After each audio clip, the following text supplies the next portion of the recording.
Lord Buddha, who knows everything, the Omniscient One.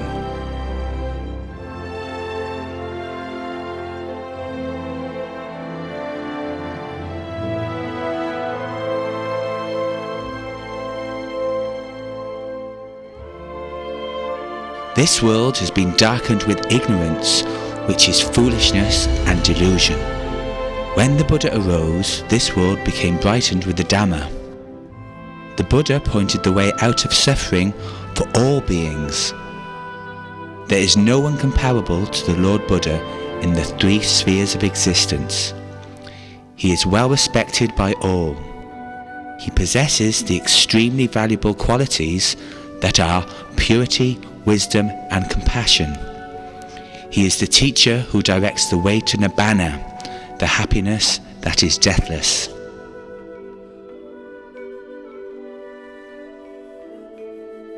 Blessing to all in the audience. This talk has been arranged by Mind Development Foundation. The objective of the talk is to illustrate the large-scale relationship of the stars in the universe to Nibbana.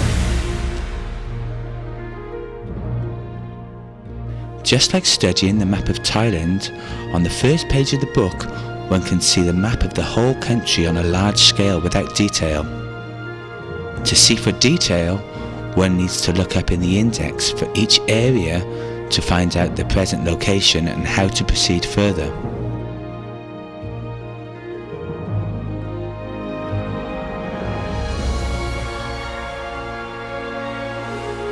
Likewise, in my talk I will include the development of the universe from the stars to evolution of the world and worldly creatures up to Nibbana.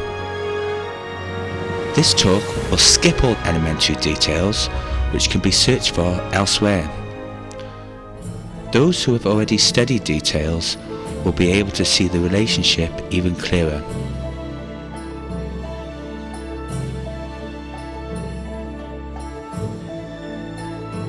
In learning Buddhism, if we study in terms of philosophy, it will be confusing, since philosophy is based upon hypothesis, thinking and speculation.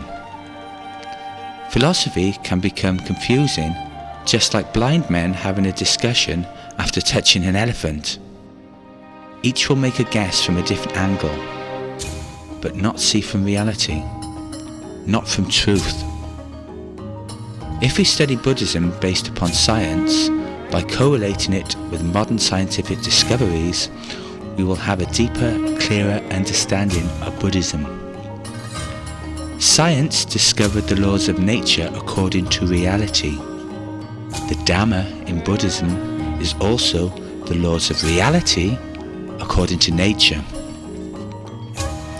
Buddhism is even deeper and more encompassing than modern-day science. That leads us to have a more confidence and faith in the knowledge of the Buddha. The wisdom arising from his enlightenment was that he knew everything in the universe, so we can follow his teaching with both confidence and wisdom.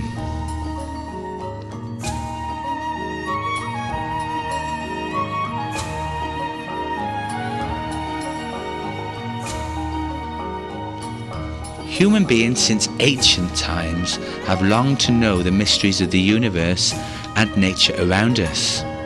They have tried to think and use their imagination in various ways, and thus was born a religion based on blind faith. Then came philosophy based on hypothesis, and tried to find logics to support such hypothesis. Later on there were searches for reason from observation and experiments, which we call science. Modern-day scientists can only partially discover the mysteries of the universe and nature around us.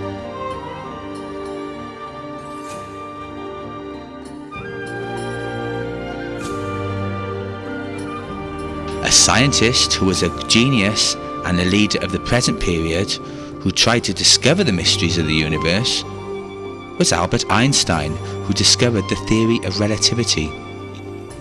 He was Jewish by birth, but had praise for Buddhism. He said, Buddhism is a scientific religion. Buddhism is a cosmic religion. Buddhism is the future religion, because Buddhism covers both the material and the spiritual. Modern scientists can understand physics and the nature of stars pretty well and can calculate their movements accurately. Some mysteries are still in the level of imagination, such as the theory of the Big Bang, or the theory of the world being created in 7 days.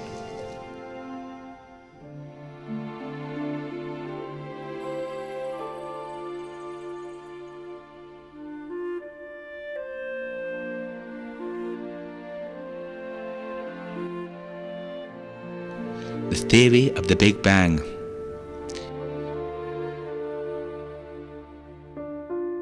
In the year 1920, there was an American astrologist named Edwin Hubble who found that the universe was composed of many galaxies and each one travelled away from each other.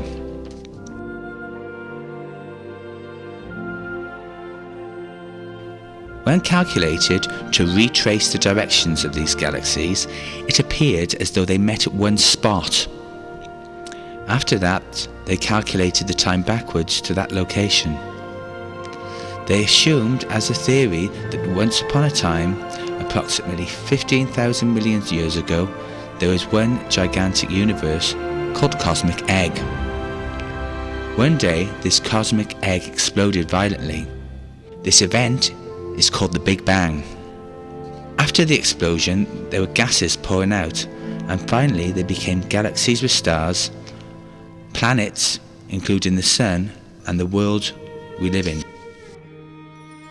We Buddhists should listen. Don't believe or object to the theory. We should investigate further according to the Buddhist teaching.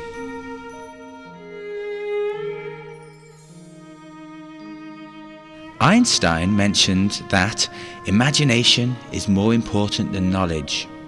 Knowledge without imagination will not lead to new research or invention. So Einstein had many imaginations, such as: number 1, the theory of relativity, which can explain the physical phenomena of stars.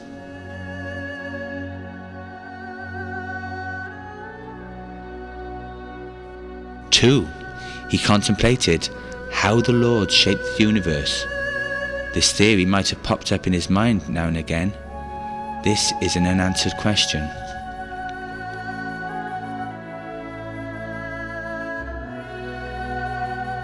Three, what allows a universe to last for all time?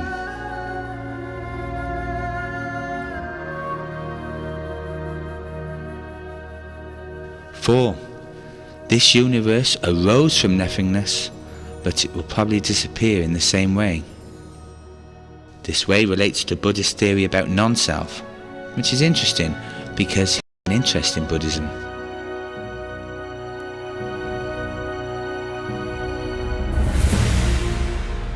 Five, he tried to study the unified field theory, which is the relationship of 4 kinds of energies in the universe. If he could solve this, the physics of the universe could be better understood. He did not find this out before he passed away.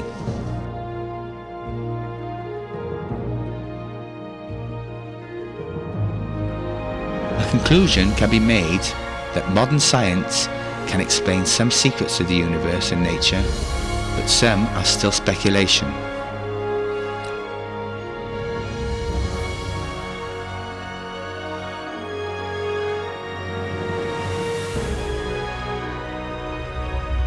We need to study the basis of current astronomical facts. I will lead you on a tour through the universe. Please follow.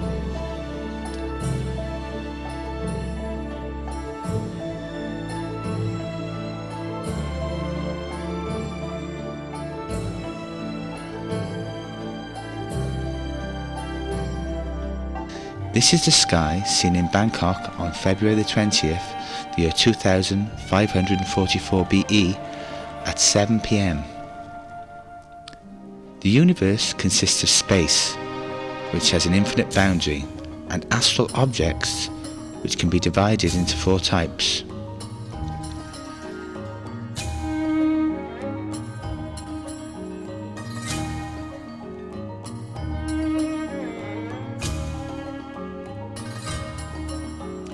The nearest type are planets.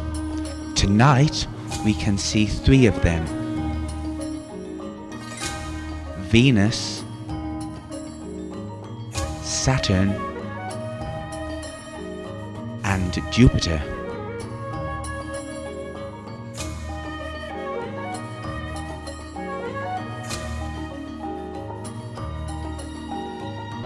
Further away are stars. The brightest one is Sirius in Canis Major constellation. There are clouds of gas and dust at the belt of Orion constellation. The furthest away are galaxies. The galaxy that is seen in the sky now is a small star named Andromeda, M31, which is in the Andromeda constellation.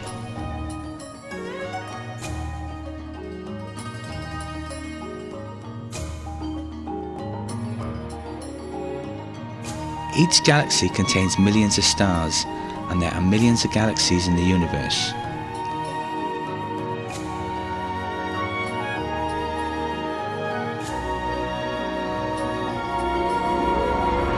The Sun is one of the stars in our galaxy called Milky Way, which contains approximately 100,000 million stars.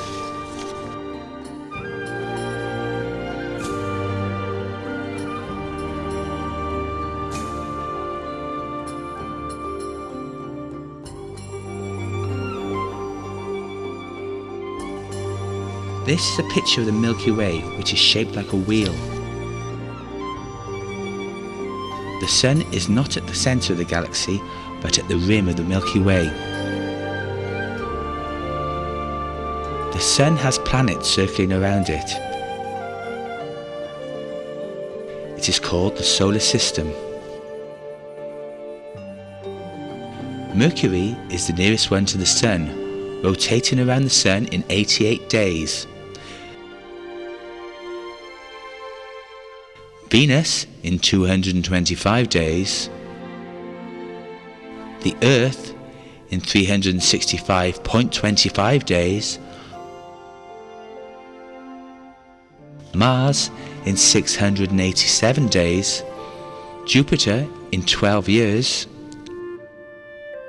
Saturn in 29.5 years, Uranus in 84 years, Neptune in 165 years, and Pluto in 248 years. The last 3 cannot be seen with the naked eye. The Earth rotates around the Sun, the Moon circling around the Earth. We are now sitting on Earth studying about the universe. We will now study about Dhamma next.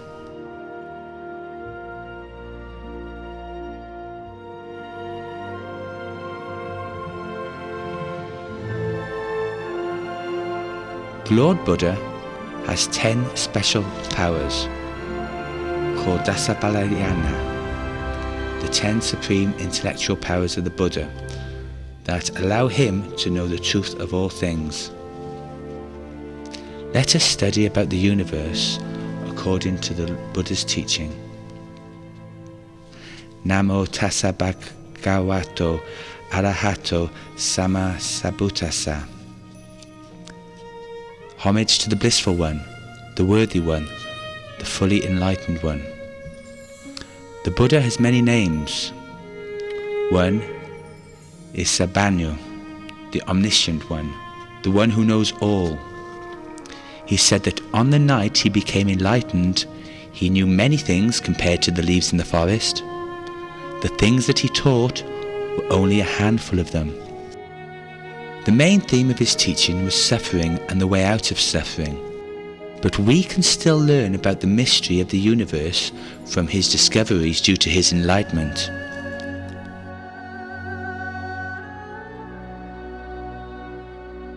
The word world, or loka in the Buddhist sense, can be divided into 3 characters.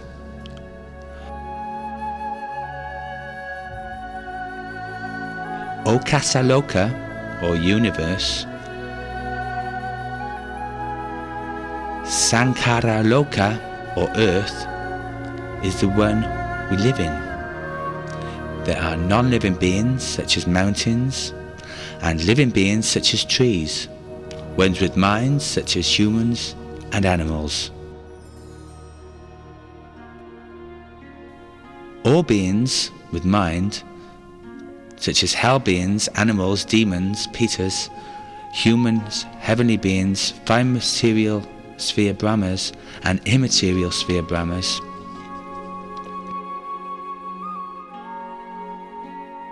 this is an imaginary scene when the Buddha came down from heaven after his 7th Vassa and taught his own mother. He came down to the town of Sankas, where he was warmly welcomed by his disciples and the town people. The Buddha then expressed his supreme power by making all the beings see each other. Human beings could see Devas and Brahmas with their naked eyes. This incident was extremely spectacular. Universe. There is no beginning and no end. The Buddha, who can see the past and the future, found that in the past there were an uncountable number of enlightened Buddhas, and there will be an uncountable number in the future as well. From the time that the earth came to exist to the time that it disintegrated, there will be 1 or 2 Buddhas, but not more than 5. There may be no enlightened Buddhas on some earths. With an uncountable number of Buddhas, there is also an uncountable amount of time as well. That is the infinity. The future of the universe is also infinity. There is no boundary to this universe and its uncountable number of stars.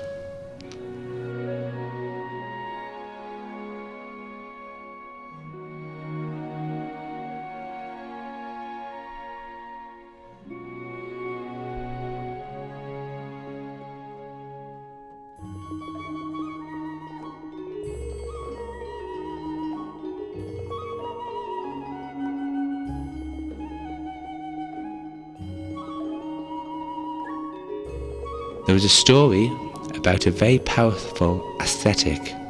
He wanted to know the end of the world or the universe, so he flew through the air at high speed for 100 years. What he found was that there was no end to the world. He died and was reborn as a Tiva and asked the Buddha this question: where is the end of the world? The Buddha answer was, the end of the world is in ourselves. The universe, which is the outside world, has no end to it. The number of stars are also limitless.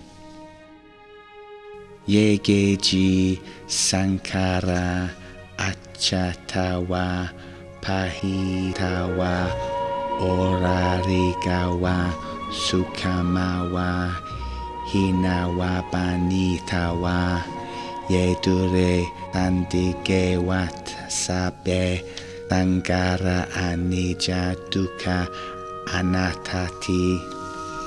All conditioned things, inside or outside, crude or fine, good or bad, far away or close by.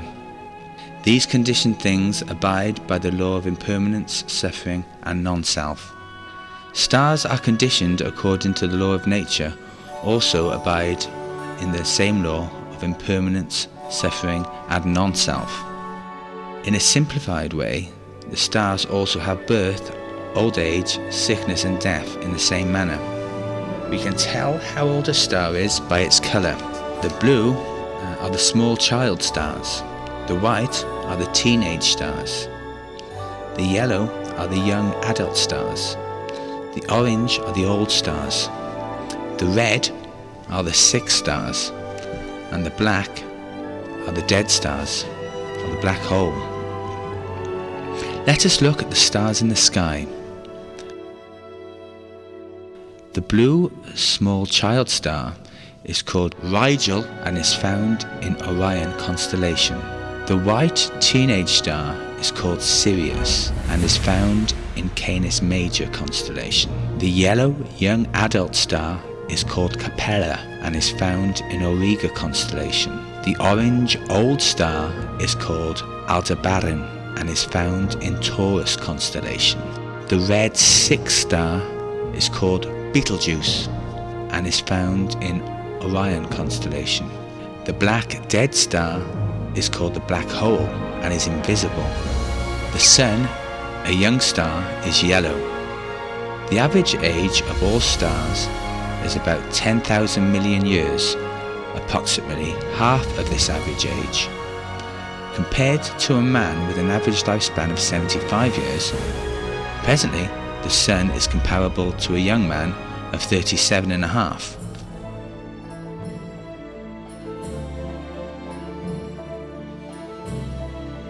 The universe has an endless past, an endless future, and endless boundaries.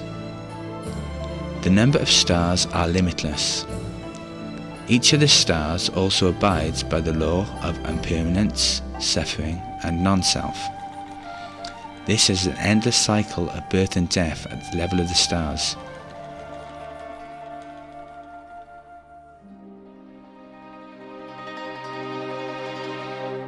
Looking at stars in the sky in a romantic way will increase defilement to the mind. However, looking in the way of Dhamma to see impermanence, suffering and non-self, it will reduce the defilement to the mind. In scientific circles, there is a theory of a so-called steady state theory. It describes the universe with no beginning and no end. Stars also have birth and death, but on average result in the universe being perpetually constant. This steady state theory used to be a rival of the Big Bang theory.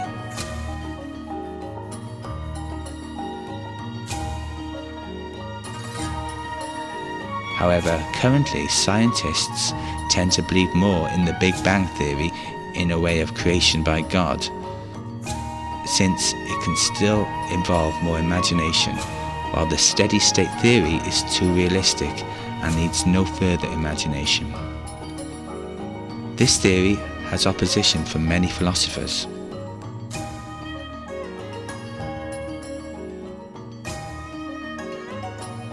Einstein may have believed in the Buddha and also in the steady state theory when he pondered what allows the universe to last for all time. As a scientist, he had to study for clear evidence to explain it. He formulated the unified field theory that described the relationship of four kinds of energy in the universe to explain the real phenomena of the universe. However, unfortunately, he died before he could explain his theory.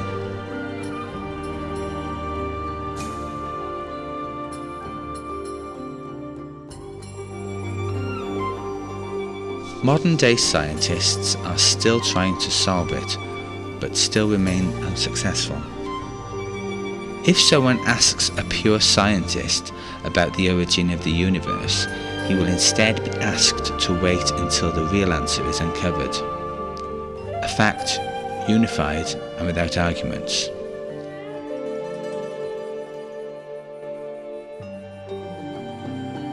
Earth.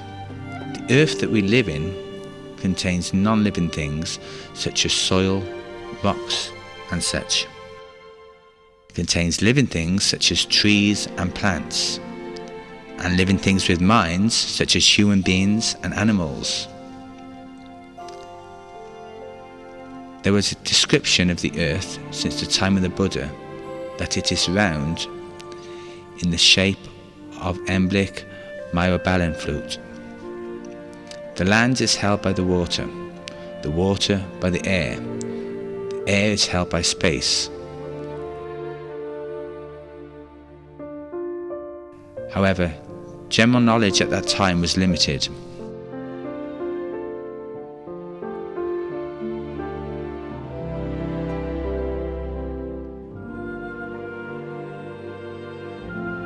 How did the earth originate? It was a natural process. With optimal temperature, the 4 elements arose. With the 4 elements, lives arose. With lives arose the mind. With the mind arose the kamas. With kamas arose Dhamma. Elements in this sense are not elements like hydrogen or oxygen, but refer to conditions or states, for example. The earth element refers to a solid state. The water element refers to a liquid state. The fire element refers to a heat state. The air element refers to a gas state.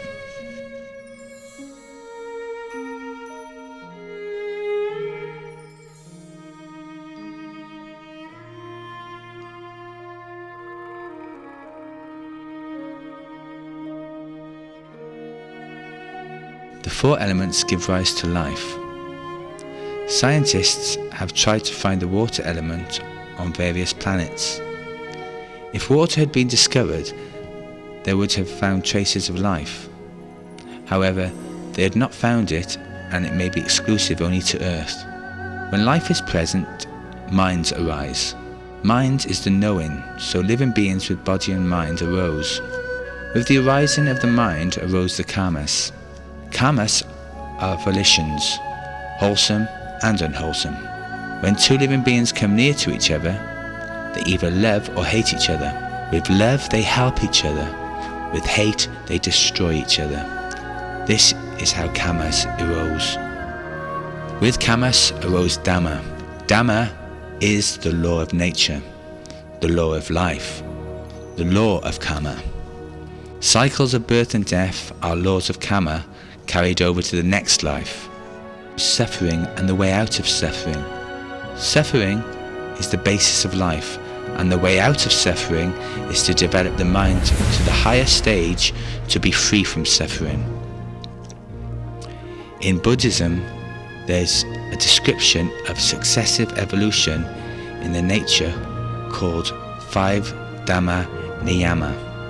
Niyama means law. The 5 Dhamma Niyama are as follows. 1. Physical law. 2.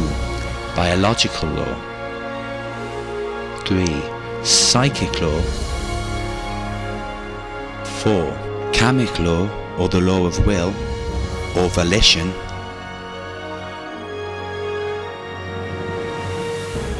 5. The law of cause and effect.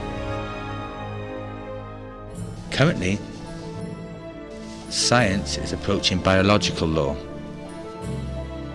For example, test tube fertilization, genetically modified organisms and cloning. However, they have not approached the last 3 dimensions. Buddhism stresses strongly the last 3 for maximal development of nature, to reach complete liberation from suffering.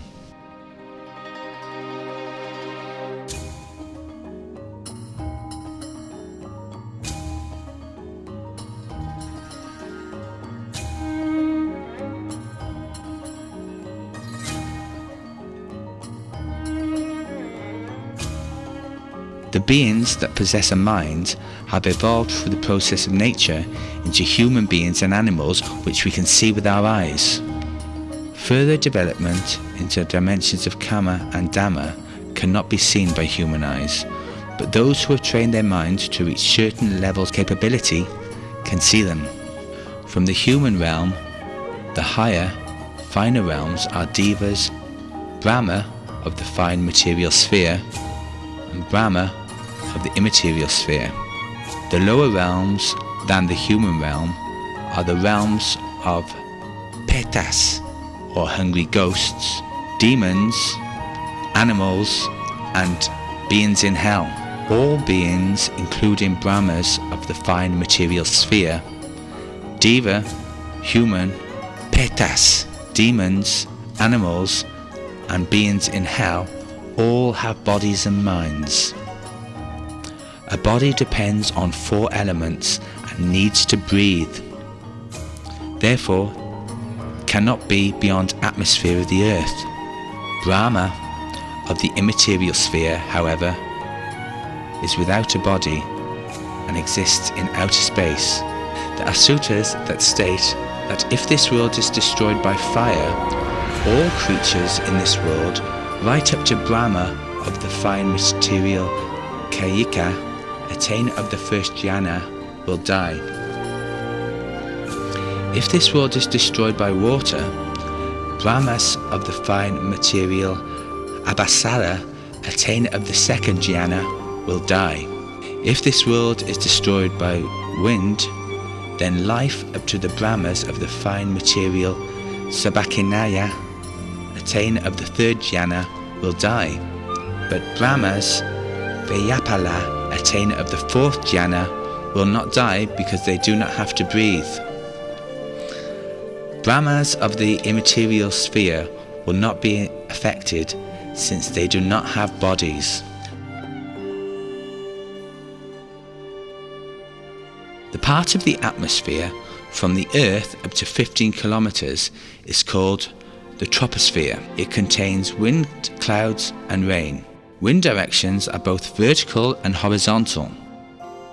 Jumbo 747 jets reaching levels of about 10 kilometers start to fall in air pockets. The part of the atmosphere from 15 to 50 kilometers is called the stratosphere, which contains various layers. The more important is that of the ozone layer, which gives protection from ultraviolet rays from the sun, so living beings on Earth will not be destroyed.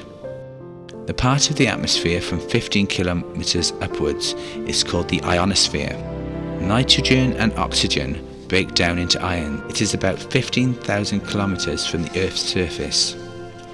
Devas and Brahmas with form will not exist beyond these spheres.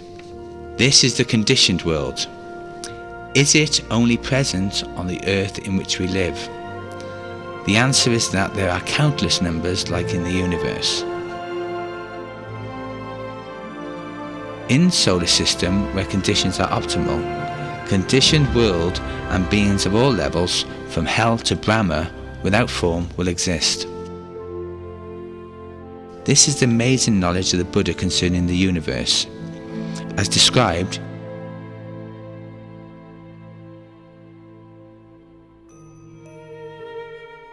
in the Chulani Sutta. It describes the solar system that is within reach of sunlight. In the solar system there are human worlds, devas, brahmas, which we've already described.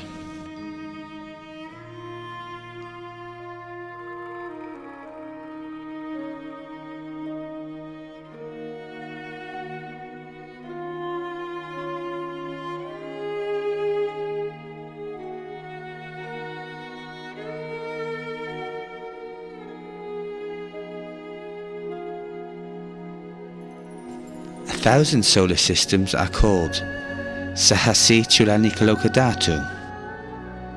1,000 times 1,000 or 1,000,000 solar systems are called Tawisahasi Machimikaloka. 1,000 times 1,000 times 1,000 solar systems are called Tisahasi Mahasahasi Kalokadatu. When the Buddha wanted to speak to these 1,000 million solar systems, he could do so by, the first step was to bring light into darkness and to bring darkness into light, because light and darkness do not occur at the same time on all planets. This arose curiosity and interest. In the second step, he created Nila Kasina, or green atmosphere, causing 1,000 million solar systems to become green with a terrifying gloom, causing fear amongst beings. In the third step, he increased his radiance, resulting in bright light. A being became perplexed and inspired. In the fourth step, He made all beings in these 1,000 million solar systems hear his voice, which was beautiful beyond description.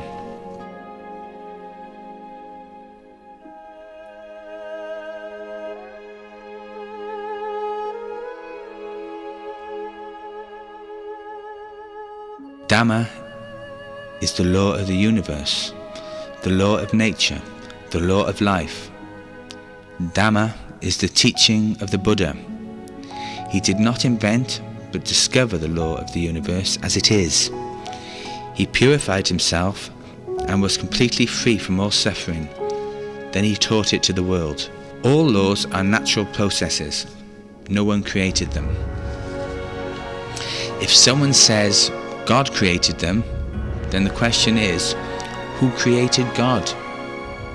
If the answer is God came to be by himself, then our response is that nature could also happen by itself with the right causes and supporting factors. With optimal temperature, the 4 elements arose, then lives arose. When there were lives, the mind arose. With the mind, karma arose. There was volition to do things wholesome and evil. Evolution led to human beings. We are very fortunate to be born as human beings. We have gone through substantial evolution. Humans differ from animals by the quality of their minds. Minds of animals are filled with instincts like greed, anger, delusion, love and hate. There are 2 sides of the human mind. The lower one involves lower instincts, and the higher one, with control, is mindfulness or awareness. Humans are social animals. They have to learn to control their minds in order to comply with the laws of society. Social laws for human beings are based on dana, which is generosity, and sila, which is morality, and to have corresponding results. A small level of dana and sila will lead to birth as a lower class of human being. A medium level of dana and sila will lead to birth as a middle class of human being. A perfect level of dana and sila will lead to birth as an upper class of human being. When human beings continue to progress spiritually, they will enter the higher realms of Tivas and angels and Brahmas. When the good karma is all used up, they will return to the lower realms. Human beings who go the wrong way, doing evil things, will continue into the lower realms of Petas, demons and the hell realms, or return as animals. This is why all beings in the world who still travel in the realm of birth and death are subject to uncertainty. They can be born in any realm from hell to heaven. Death and rebirth occur continuously without any end. One who sees the danger of the realm of birth and death will try to seek a way out of this cycle. Those who find a way out and teach this knowledge to others are called the Buddha. They are extremely rare. The life of Earth from the origin to the end is called 1 kappa, or eon, or about 10,000 million years. In some eons there may be no Buddha at all, or 1 to 2, but not more than 5. The world we live in now will have 5 Buddhas. 3 were in the past, the current one is the 4th, and in the far future, several million years away, there will be another one who will be Maitreya Buddha. When the Buddha came to existence, the ones who wanted to free themselves from the cycle of birth and death would listen to his teachings and then practice accordingly. It was not possible for them to think and discover by themselves. They were the Buddha's disciples, the Arahants. When the Buddha, Dhamma and Sangha were all present, Buddhism, Buddhasana, was established as a religion. Buddhism will be present only for a period of time before disappearing from the world. During the period when Buddhism disappears from the world, there will be people who see the danger of the cycle of birth and death. They will try to find a way out, and some may find it by themselves but cannot teach others. These are called silent Buddhas, Pacceka Buddha, and there will be many of them. These silent Buddhas have to build up their perfections, parami, more than Arahants but less than the Buddha. The Buddha's mission is to free worldly beings, including humans, Divas and Brahmas, from the cycle of birth and death. we call samsara. The Buddha accumulated perfections life after life, eon after eon, with the sole purpose of liberating all beings from samsara. It is very fortunate that we have come across the Buddha's teaching. Liberation from the cycle of birth and death can be compared with an astronaut travelling from the Earth to the Moon.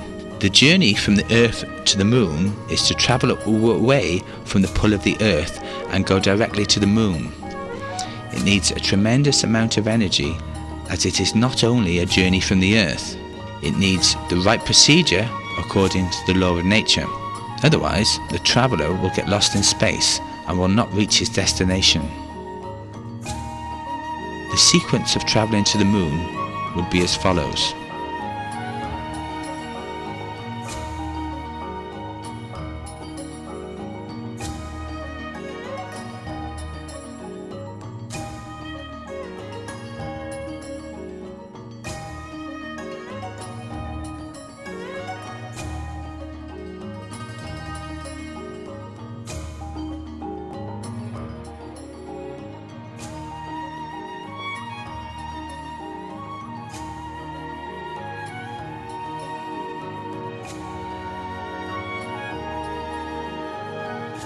One, obtain a rocket as a vehicle. 2. Fuel for propulsion. 3. Acquire a manual and directions for travel. For example, the physical and mental states of the astronauts, regular training and troubleshooting and correcting technical difficulties. 4. Train all personnel. 5. Countdown to takeoff. 6. Take off into the atmosphere.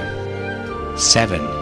Enter the orbit, get away from the pull of the Earth, direct to target. 8. Reach the target. Liberation from the cycle of birth and death may be called a journey from Lokya to Lokutara. Lokya means worldly or mundane.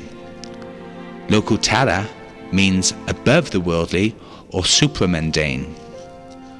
To travel from Lokya to Lokutara until Nibbana, or complete liberation, needs the right procedure according to the teachers of Dhamma, and there is only one way.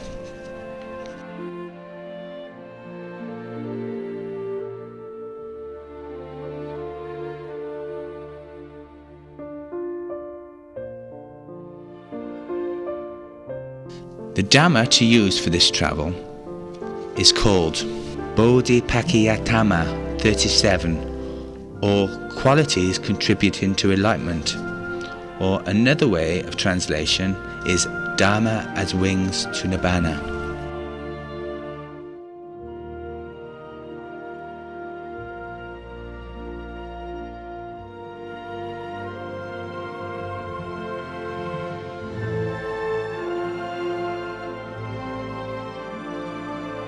Bodhipakkhiyatama 37 can be broken down into 8 groups. The first group is the 4 foundations mindfulness, Satipatthana 4. Includes mindfulness of the body, mindfulness of feeling, mindfulness of mind, and mindfulness of Dhamma. This group can be compared to a rocket or vehicle.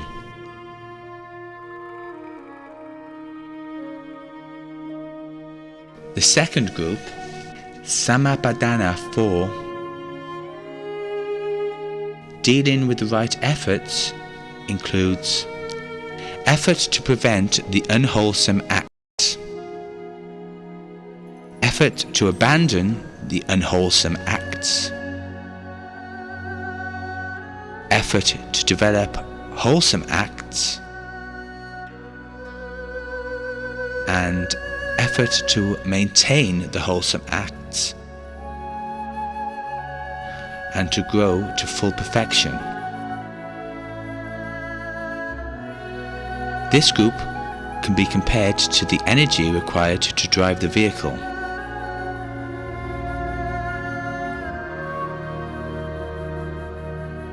The third group, Idipana 4, path of accomplishment, includes Chanda or aspiration, Viriya or effort, exertion and energy, Sita or attentiveness, Vimamsa or investigation or evaluation. This group can be compared to the manual for success. The fourth group, Indriya 5, or the five sense faculties, includes Sada or confidence, Viriya or energy and effort, Sati or mindfulness, Samadhi or concentration, and Panya or wisdom. This group can be compared to the training of different faculties. The fifth group, Bala 5, the development of the Indriya 5 into more readiness. This group can be compared to readiness of faculties for operation, or counting down to take off.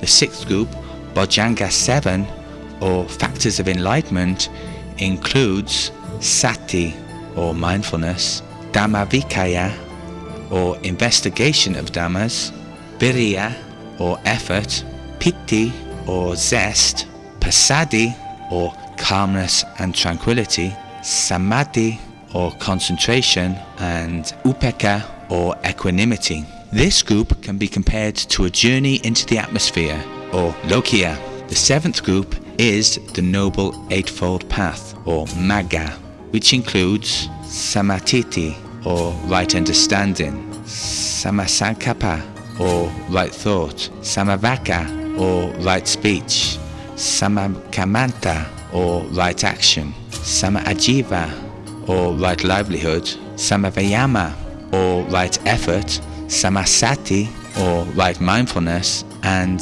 Samasamadhi or right concentration. This group can be compared to a journey from the earth, or Lokya, into orbit, or Lokuttara. Eighth is Nibbana, reaching the goal, complete liberation from suffering. This stage can be compared to reaching the target. While in the stage of the Eightfold Path, at the beginning, there is still the worldly pull. With continued effort, the pull will decrease until zero. This is called Gottarabhujana, the stage between the end of Lokya and the beginning of Lokuttara. From there on, one enters the supramundane, starting from Sotapanna or stream enterer, who will not be pulled back again to the mundane. With further development, they will transform into Sakadagami, Anagami, and then Arahant, who is completely free from defilement. Nibbana means free from the defilements of greed, hatred, and delusion. The five aggregates become pure. The mind is purified, illuminated and clear. The mind will no longer be unified with the four elements. The mind at the moment of death is called Paranibbana. At the final passing away, all aggregates are extinguished completely. On the night the Buddha attained enlightenment, 45 years before Kanta Parinibbana, at the full moon of the 6th lunar month, in the evening Prince Siddhartha sat under the Bodhi tree in Bodhi Gaya, India.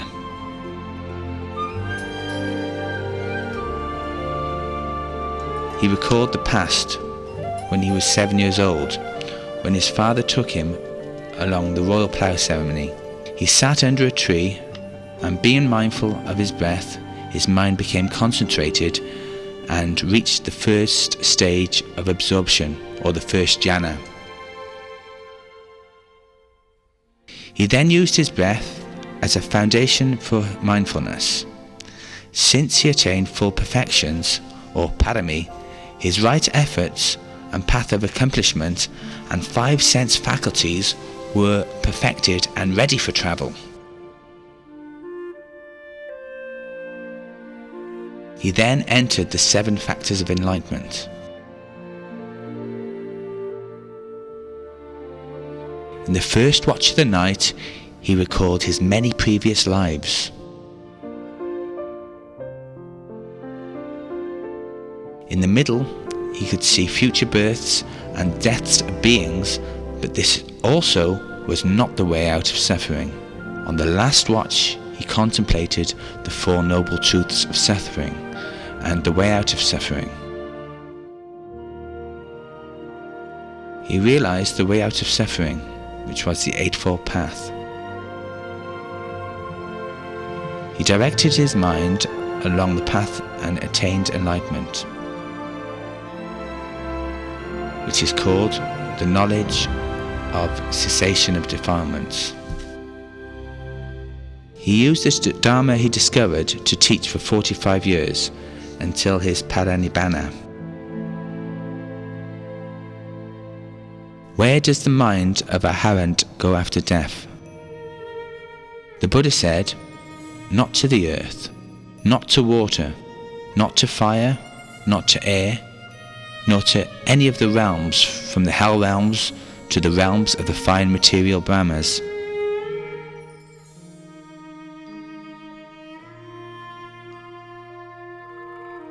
Not to the realm of infinite space, not to the realm of boundless consciousness, not to the realm of nothingness, not to the realm of the immaterial Brahmas, nor any space outside the world.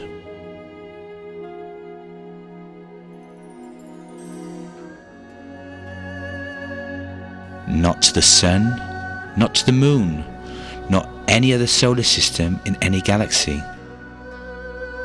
It is not going, it's not coming, not stopping, not travelling, nor stopping anywhere in the universe, including space travel by spaceships of modern day.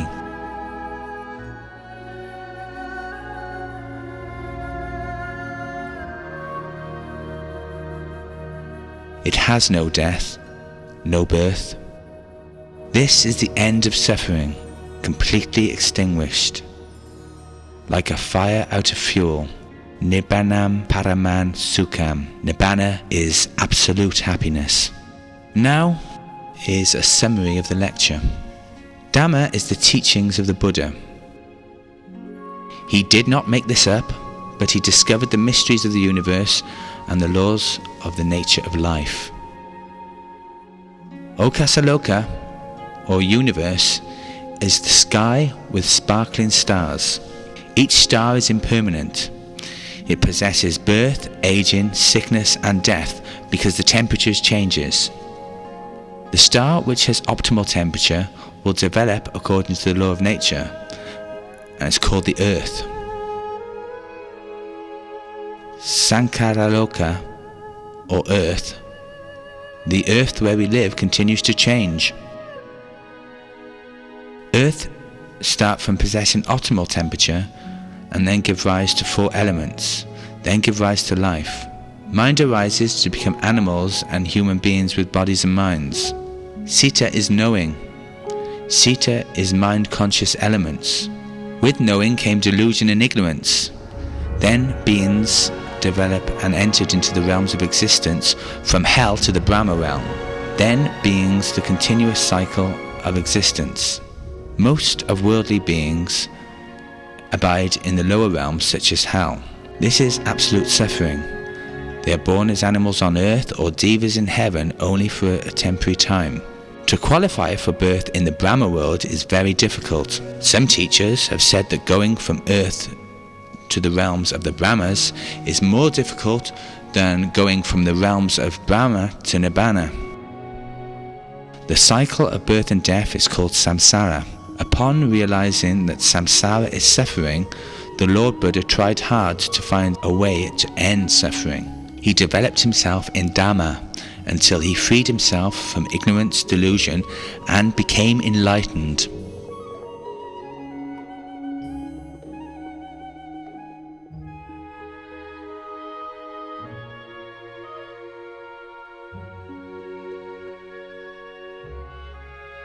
Paticca Samuppada, the chain of causation. Cessation of ignorance leads to the end of karma formations. No desire to go further.